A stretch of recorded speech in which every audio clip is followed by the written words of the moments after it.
kembali tubuh-tubuh orang tersebut dengan ramuan-ramuan. Dengan seizin Allah pulih. Intinya mereka mungkin memang wali-wali Allah yang memiliki kekeraman. Pemirsa sekalian, hari ini kita tidak membahas itu. Kita hanya membahas tentang daun jamul hikmah tadi, atau daun yang sering disebut dengan cigi babi atau ekbui. Daun ini kalau di Sumatera, Aceh ya, itu banyak ditemui. Khasiat daun ini adalah apabila Anda mengalami penyakit TBC, tuberkulosis, yang TB paru ya, TB paru, ataupun batuk rejam yang sudah lama tidak sembuh, insya Allah bisa sembuh dengan daun ini. Yang terpenting Anda ambil daun ini, Anda cuci bersih. Anda cuci bersih kalau untuk TB ataupun untuk batuk rejam sama saja. Anda ambil daun ini, Anda cuci berapa lembar, Anda tumbuk atau Anda blender dengan kunyit, campur dengan madu. Madu apa saja.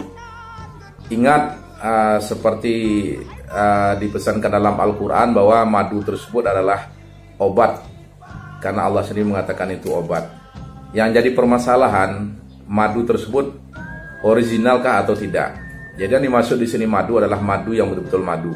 Mau madu Sumbawa, madu Aceh, madu Ambon, madu hutan, madu pahit, madu manis, rasa A, rasa B, silakan. Yang penting madu asli dicampur dengan kunyit dan daun sakti ini, dan diminum pagi sekali, siang sekali. Rutin dilakukan, insya Allah Anda akan sembuh. Nah, pemirsa sekalian, apakah daunnya? Mari kita lihat. Kebetulan di sekitar kantor saya, staf-staf saya itu biasanya membuat apotek hidup. Perintah pimpinan kami membuat kantor ada apotek hidupnya.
Tapi kalau kita rutin meminum ini, biasa ini adalah obat tradisional orang Aceh dan orang Minang. Ini juga bisa dipakai untuk obat tahu. Tahu apa istilahnya kalau kita orang yang sudah dada sudah terlalu remuk.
Aku